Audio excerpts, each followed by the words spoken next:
Hola a todos, mi nombre es Tomás Riquelme y esta es la presentación de mi tesis de defensa magíster llamada Simulador para sistemas eléctricos de gran escala con redes hídricas a través de modelos interconectados. El comité estuvo conformado por Álvaro Lorca, Matías Negrete, Cristian Villalobos y Cristian Escaurias. Entonces, ¿cómo se estructura a continuación mi tesis? Partamos por la motivación. Con el tiempo hemos visto que existe una disminución de los afluentes, tanto percibida en los afluentes per se, como en la acumulación de agua en, por ejemplo, glaciares. Si lo llegamos a cuantificar en el caso chileno, podemos observar que los afluentes, la energía afluente anual al sistema, en que el eje X son los años, tenemos desde la energía afluente desde el año 60 hasta el 2022, 1960 hasta el 2022, salvo los outliers que están en rojo, podemos ver que existe una cierta tendencia a la baja. Por lo tanto, nos importa cómo manejamos el agua dada esta disminución. También podemos observar que existe una penetración importante de renovables en el caso chileno, tanto en capacidad como en la participación por fuente de generación. Esto ha causado que en ciertas horas, como vemos en el gráfico, en el eje X tenemos la hora y en el eje Y tenemos el costo marginal, es decir, cuánto me cuesta añadir una unidad más de energía. Vemos que los costos marginales, entre las 9 de la mañana y aproximadamente 6:30 y 7, los costos marginales van a cero. Esto se debe porque en Chile existe un exceso de generación solar. Esto lleva a que los costos lleguen a cero y nuevamente aumente de la noche. Por lo tanto, vemos una potencial entrada de baterías que podrían aprovechar esta situación en el cual obtenemos energía barata durante el día, además renovable, y la entregamos en la noche, cosa de que por un lado estamos manejando la energía de una manera más eficiente, y por el otro estamos potenciando el ingreso de renovables, ya que podemos llevar la generación de una hora a otra. Además, esto va alineado a la generación de renovables con la carbono neutralidad del 2050 de Chile, en que se puso como objetivo tener un cierre de centrales de carbono al 2040, pero se está proponiendo adelantarlo al 2030. Esto aumenta la exigencia de otras tecnologías.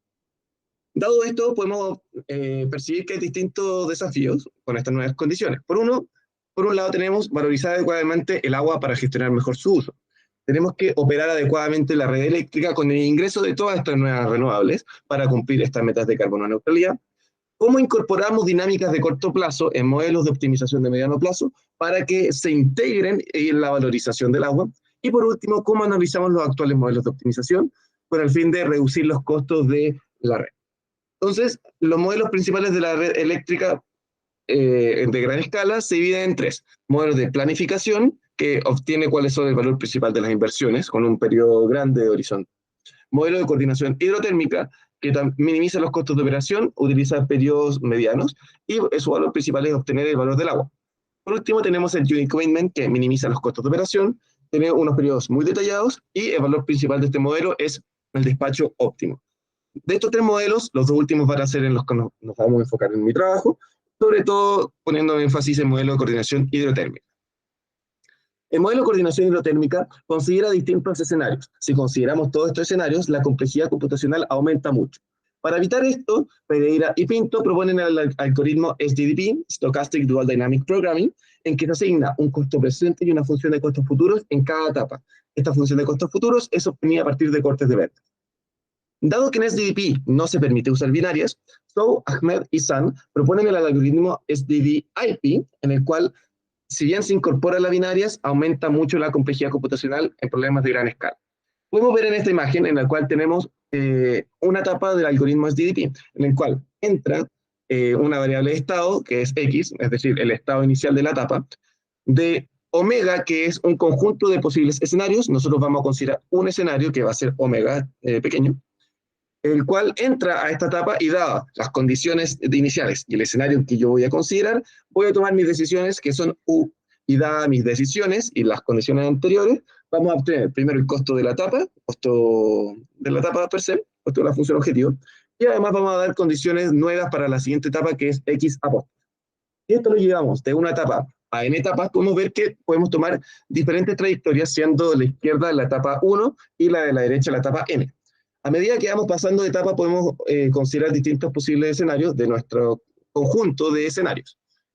Por ejemplo, consideremos esta trayectoria en la cual tenemos las flechas rojas que consideran distintos escenarios para cada etapa. Recordemos que cada columna es una etapa distinta. Con esto, yo puedo resolver el problema y de esta manera yo obtengo cuáles son las variables de estado al inicio de cada etapa. Este paso se llama paso forward.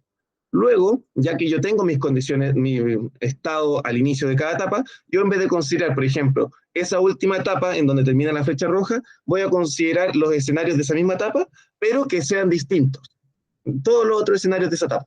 De esta manera, yo al resolver esos problemas con estas nuevas condiciones iniciales, yo voy a agregarle la función de costos futuros a la etapa anterior. Esto lo hago de manera regresiva hacia atrás, de manera que voy generando funciones de costos futuros para cada etapa, y este paso para atrás es el paso backwards. De esta manera, el forward y el backward me generan una iteración de este algoritmo SDP. En el caso del modelo Unique Commitment, para este trabajo solamente consideraremos un escenario hídrico, dado que no considera incertidumbre este problema. Además, dado esto, es porque el problema se resuelve directamente con un Mixed Integer Linear Programming. En este se permite utilizar binarios, y por lo mismo podemos modelar con mayor detalle la operación de la red con dinámicas como, por ejemplo, que dependen del estado central, es decir, el encendido y apagado. Estos ambos modelos los podemos representar con el siguiente esquema, en el cual tenemos una red de subestaciones eléctricas, que se puso en el esquema, que están interconectadas a través de líneas de transmisión. Estas subestaciones eléctricas están conectadas a diferentes fuentes de generación y posibles consumos. Y además, consideramos en este trabajo una red eléctrica conectada con una red hídrica. La red hídrica tiene distintos nodos, que como se ven las flechas son en azul, en el caso hídrico. Tenemos distintos nodos que tienen nodos de generación, nodos de pasada o nodos que son de embalse, los cuales podemos almacenar, y si es que liberamos agua, vamos a tener efecto aguas abajo, dado que entregamos más agua para su uso. Además, consideramos afluentes que entran a esta red. En el caso del modelo de coordinación hidrotérmica de este trabajo, estos afluentes van a ser considerados en la flecha ondulada, van a ser el escenario que voy a considerar dado mis posibles escenarios en cada etapa. En el caso del modelo tipo Unique Commitment, vamos a asignar que es un escenario fijo porque no tenemos incertidumbre. Y estas dos redes se interconectan a través de los generadores hídricos conectados a la subestación eléctrica. En la literatura se han abordado extensamente estos dos modelos, pero no encontramos trabajos que desarrollen cómo se comunican estos dos y cómo para analizar la evolución en el tiempo, su evolución en el tiempo. Es por esto que surge la pregunta de investigación: ¿cómo analizamos el impacto de las estrategias de mediano plazo en decisiones operativas del sistema eléctrico en el corto plazo? Como contribución de este trabajo, tenemos por un lado una innovadora herramienta que consiste en un simulador que integra iterativamente decisiones de mediano con las de corto plazo en este sistema eléctrico de gran escala con red hídrica. Para esto desarrollamos tres modelos, uno de largo, otro de mediano y otro de corto plazo. Los modelos incorporan diversas tecnologías y dinámicas de operación. Por último, empleamos como caso de estudio una proyección de la operación eléctrica chilena al 2030, dado que es un caso de estudio que considera una fuerte generación renovable, y en los experimentos notamos que a mayor detalle que le damos el modelo de mediano plazo, aumenta más el valor del agua. Los modelos base en que nos vamos a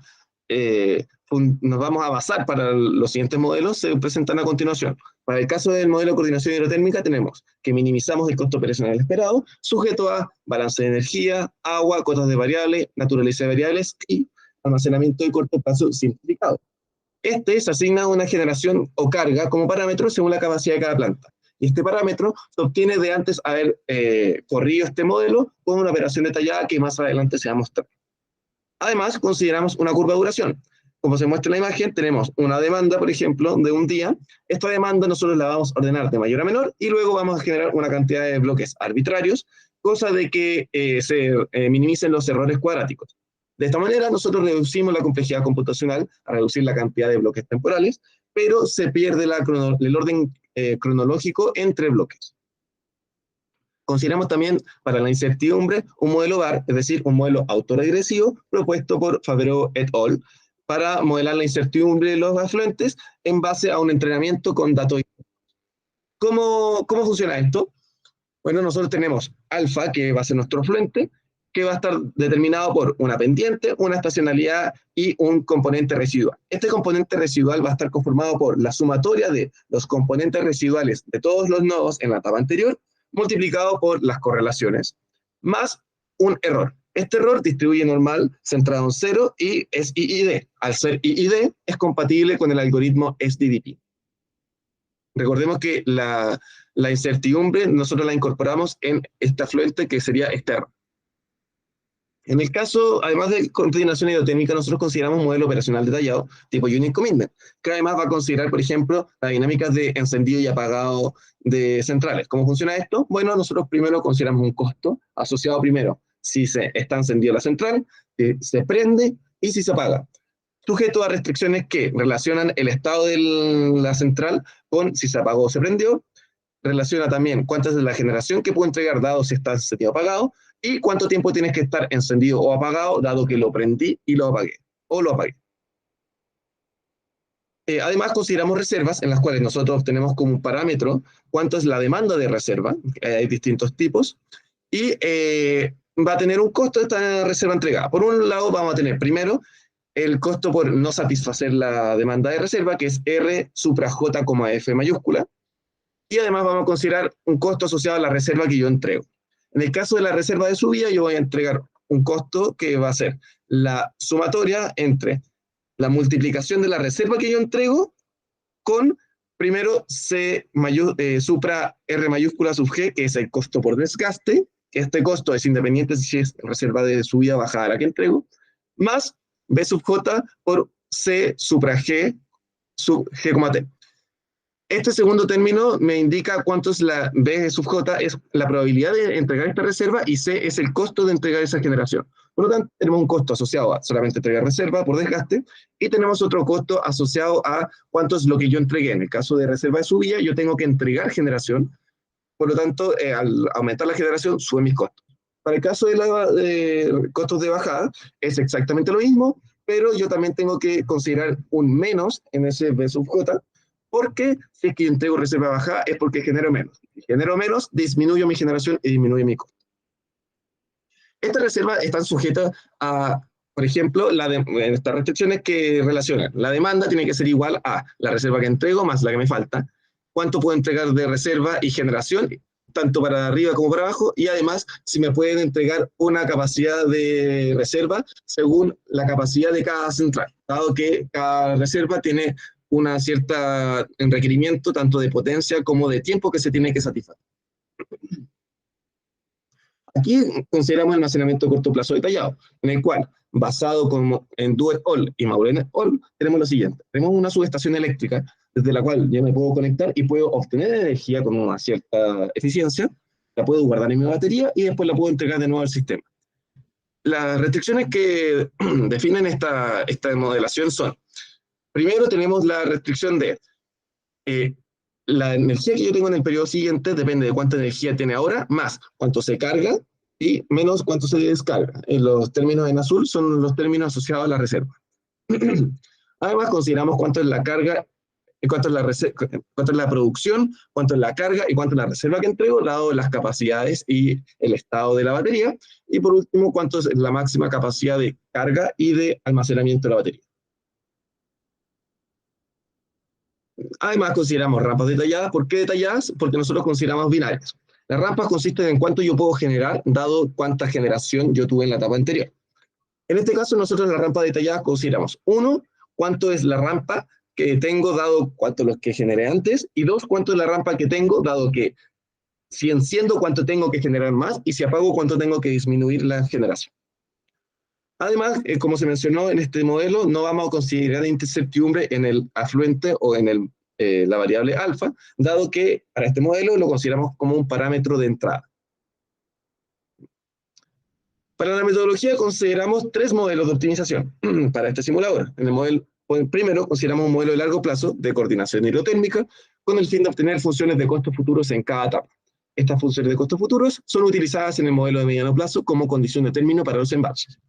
Además, consideramos un modelo de coordinación hidrotérmica de mediano plazo para obtener el valor del agua a través de los duales asociados, la hidrología utilizada para obtener los resultados y el flujo en ciertos cauces, dado que existe una simplificación. Más adelante voy a hablar sobre esta simplificación. Estos datos son utilizados por el modelo de corto plazo. Por último, consideramos un modelo operacional detallado de corto plazo, tipo Unit Commitment, en el cual obtenemos el desempeño del sistema y el estado final de los envases. ¿Cómo funciona este simulador?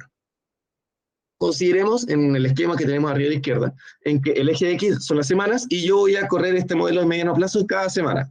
Como lo mencioné, este modelo de mediano plazo necesita condiciones de término para los embalses. Esa condición de término la obtiene a través de la función de costos futuros, que se obtiene dado de haber corrido un modelo de largo plazo. Entonces puedo correr un modelo de largo plazo en la primera semana y entrego las funciones de costos futuros correspondientes a las últimas etapas de los modelos de mediano plazo. ¿Cómo funciona esta función de costos futuros? En que, como se muestra a la derecha, tengo un gráfico en el cual el eje X es el nivel de salida de embalse y el eje Y son los costos futuros. Mientras menos niveles de embalse tengo, más van a aumentar mis costos porque voy a tener menos agua disponible. Si son más mis niveles de embalse, tengo más flexibilidad para generar. Esto se compone a través de distintos cortes para hacer esta función por parte. ¿Cómo la modelamos? Nosotros vamos a considerar en la restricción de abajo un término llamado FCF, el cual va a estar en la función objetivo y asociado a la última etapa. Este FCF tiene que estar por sobre de un intercepto más la sumatoria de el nivel final del embalse multiplicado por su pendiente. De esta manera nosotros modelamos el comportamiento de función por parte que se muestra en el gráfico de arriba a la derecha. Y como se muestra abajo, esa restricción se cumple para todos los cortes, por lo tanto nosotros creamos esa función por parte que está con la línea negra.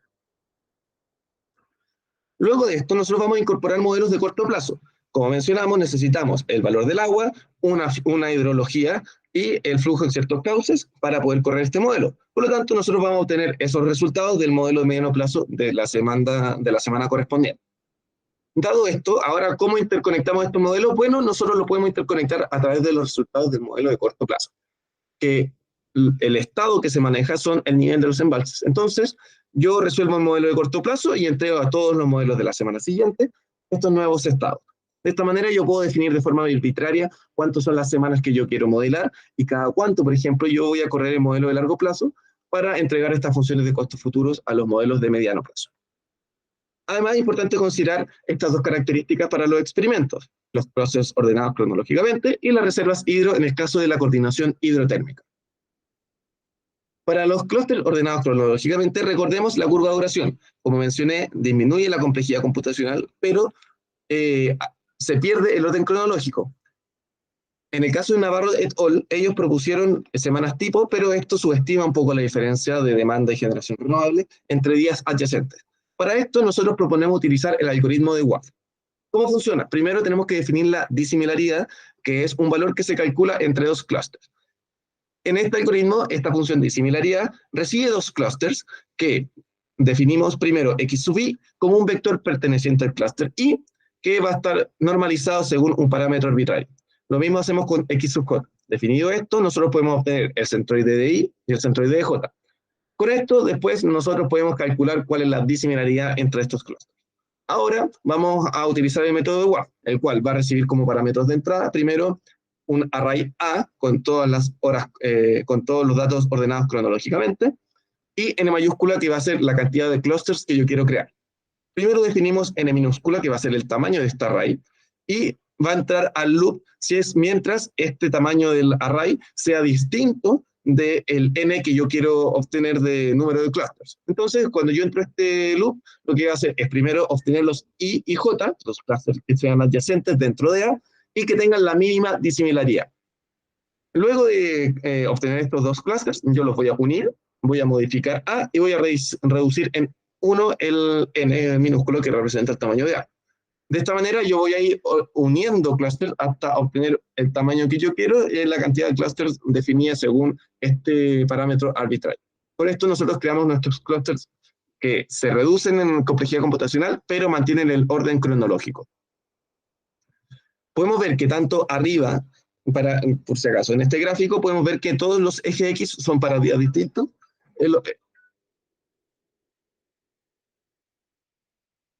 En los cuales tenemos, por un lado, en la parte de arriba tenemos la demanda y en la parte de abajo tenemos el perfil solar. Los datos originales son las curvas rojas y los datos creados con los clústeres son las curvas verdes. Podemos observar que asignando 35 clústeres por semana se captura bastante bien esta generación solar y demanda utilizando los clústeres ordenados cronológicamente con este método. Para esto Podemos además detallar las primeras etapas con estos clústeres y que las siguientes sean a través de la curva de duración, dado que nos importa más detallar el corto plazo y no tanto el largo plazo. Para el caso de reservas hidro en coordinación hidrotérmica, recordemos que el valor del agua se obtiene después de resolver el problema de coordinación hidrotérmica. Por lo mismo, nosotros para entregar reservas en este tipo de generación, vamos a considerar solamente costos asociados al desgaste, no al valor del agua.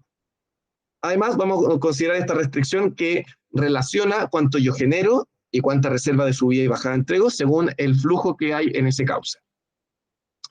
Ahora los experimentos. Como caso de estudio, como se mencionó, consideramos una proyección de Chile en 2030 con el fin de considerar un mix fuertemente renovable, 79%, con sistemas de almacenamiento a corto plazo, un 6%, y generadores hidroeléctricos que están asociados a una red hídrica.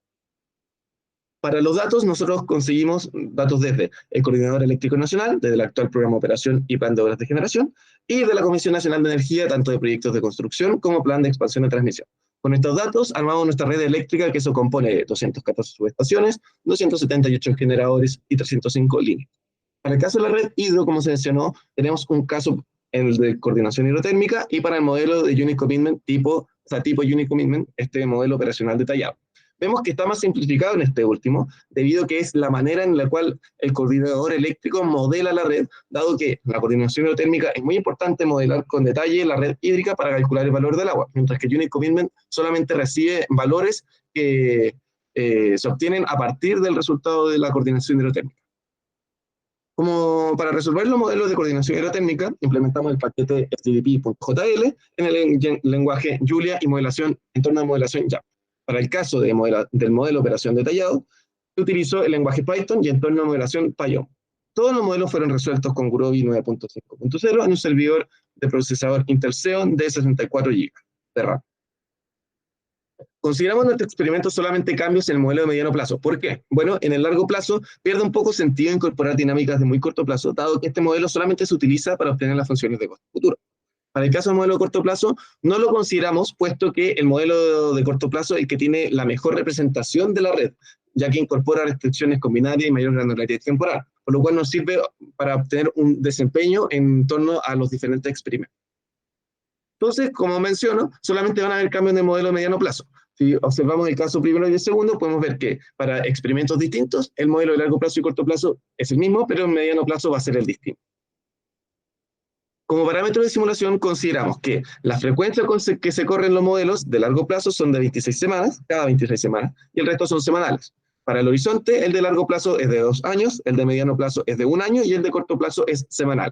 Para el tamaño de las etapas, consideramos para el largo plazo etapas de 4 semanas. En el caso del modelo de mediano plazo, consideramos de 1 y 4 semanas, en el cual las primeras van a ser semanales, dado que queremos detallar un poco más de corto plazo.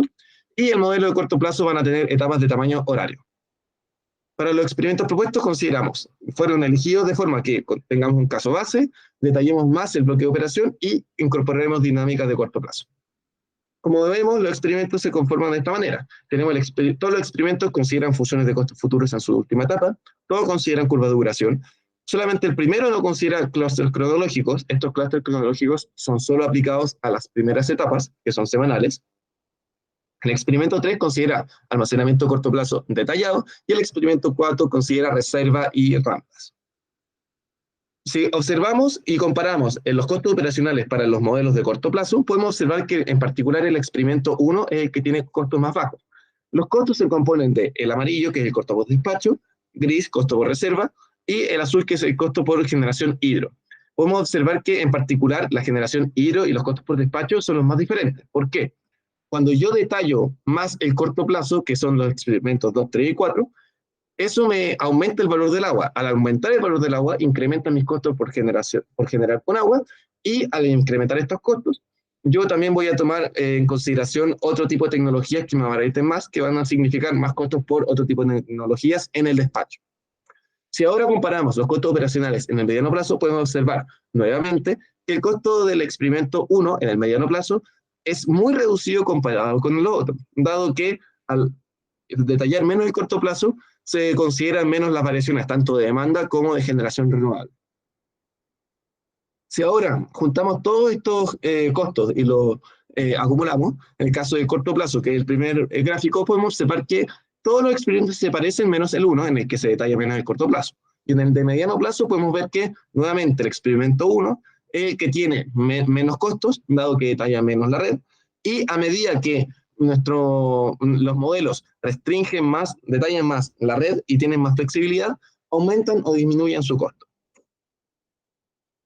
Ahora, si observamos el valor del agua, podemos observar nuevamente que para el caso del experimento 1 es el valor más bajo, y para los costos marginales, promedios hasta la fecha, podemos ver que el experimento 1 nuevamente, si bien hay menos diferencia, también sigue siendo el más pequeño. Esto se debe nuevamente a que al tener valores de agua más bajos en el experimento 1, nosotros consideramos valores de agua más bajos, y los costos marginales son más bajos dado que puedo utilizar más agua en vez de energía más cara. También podemos observar en estos dos gráficos el efecto de invierno, en que se reduce la generación renovable solar y tenemos que utilizar generación más cara. Por eso se disparan el valor del agua para los que detallan el corto plazo, entre las semanas 20 y 40, que es aproximado invierno, y también aumentan los costos marginales en todos los experimentos. Pues si observamos los niveles de embalse, también vemos que está este efecto del invierno, en el cual al tener menos generación solar utilizamos otra tecnología, y que una de estas es mayor generación de hidro. Por lo tanto, se reducen los niveles de embalse. Y el experimento 1 es el que tiene menores niveles de embalse al final, dado que otorga menor valor al agua. Y al obtener un valor más bajo, yo lo voy a utilizar con más, lo voy a utilizar más. Si comparamos, tenemos los costos, la mixta de generación de corto plazo y mediano plazo de cada experimento, vemos que la mayor diferencia se ve en el experimento 1, en que principalmente existe una diferencia importante en el almacenamiento de corto plazo. Entonces, si esto lo cuantificamos y comparamos la generación de los experimentos respecto al experimento 1, obtenemos que en todos los experimentos la generación en el corto plazo se reduce, dado que al tener un valor del agua más caro, yo voy a generar menos. Y recordemos que al entregar más agua, yo voy a entregar más agua aguas abajo, por lo tanto se genera más generación. También la generación hidro es menor, dado que el agua es más cara. Y en el caso del almacenamiento de corto plazo, tenemos que también se reducen, dado que tengo menos energía con la cual trabajar. Ahora, si vamos a la generación de mediano plazo, vemos que en todos los experimentos aumenta la generación, dado que yo, al considerar estas variaciones en el caso de demanda y de generación renovable, tengo que aumentar mi generación para satisfacerlo. En el caso de generación hidro, se reducen un poco, dado que es más cara el agua, y el almacenamiento aumenta muchísimo, dado que al darle más detalle temporal a estos bloques, tengo más flexibilidad para cargar o descargar. Y si bien se ve un importante aumento en este 120%, 131%, si volvemos para atrás, vemos que el almacenamiento de corto plazo aumenta bastante, pero no supera cuánto es la generación en el corto plazo para los experimentos. Si ahora comparamos la generación de mediano plazo respecto a la de corto plazo, obtenemos que en todas la generación es menor, tanto en la total como la generación hidro, como la generación de almacenamiento a corto plazo. Lo que sí podemos observar que del experimento 2 al 4 existen menos diferencias, dado que si detallo más el corto plazo, se parecen más a estos modelos, y en particular el experimento 3 tiene menor diferencia, dado que al entregarle esta flexibilidad del almacenamiento a corto plazo, puede reducir más esta brecha. Si comparamos los tiempos de ejecución, podemos observar que el modelo a mediano plazo es el que posee mayores diferencias, y que en particular aumentan más el tiempo en este modelo a medida que se vuelve más grande y complejo el modelo. Si ahora vamos al total, podemos observar que existe una importante diferencia entre los modelos, en que en particular el experimento 1, que es el más básico, tiene al menos la mitad del tiempo que le toma a los otros experimentos resolver la simulación del año completo. Como principal resultado, podemos ver que a mayor detalle en el mediano plazo aumentan los valores del agua, los costos y niveles de embalse. Si bien los experimentos 3 y 4 proporcionan mayor detalle en las dinámicas de corto plazo, en el mediano plazo, observamos que el mayor efecto no es aquí, sino que se da por aumentar el detalle temporal. Por último, tenemos que, a pesar de los tiempos de resolución que aumentan a medida que yo voy haciendo más detallado este modelo de mediano plazo, no se considera significante para todo el beneficio que puede entregar esta metodología presentada. Por último, como conclusiones, podemos obtener que detallar el corto plazo en el modelo de coordinación de mediano plazo tiene un importante impacto en las señales que se entrega al modelo de corto plazo. Y el trabajo realizado puede ser un gran aporte para mejorar la modelación de modelos de coordinación hidrotérmica, al entregar una manera en que yo puedo analizar cómo se comportan los modelos bajo diferentes modelaciones o situaciones. Como trabajo futuro, nosotros proponemos implementar este modelo de mediano plazo con una linealización de ecuaciones que utilizan binarios para hacer más similares a estos dos modelos. Además, proponemos modificar la frecuencia y horizonte en que se corren estos modelos en el simulador, incorporar incertidumbre en la generación renovable y, por último, considerar otros usos del agua, como es el caso, por ejemplo, del uso de riego, como el Convenio de Riego de Chile, o en el uso industrial, en el cual es relevante esta consideración. Por último, este trabajo fue recepcionado por la revista el 19 de enero del 2024 y está próximo para ya aprobarse su entrega como paper en la revista Sustainable Energy Grids and Networks. Muchas gracias.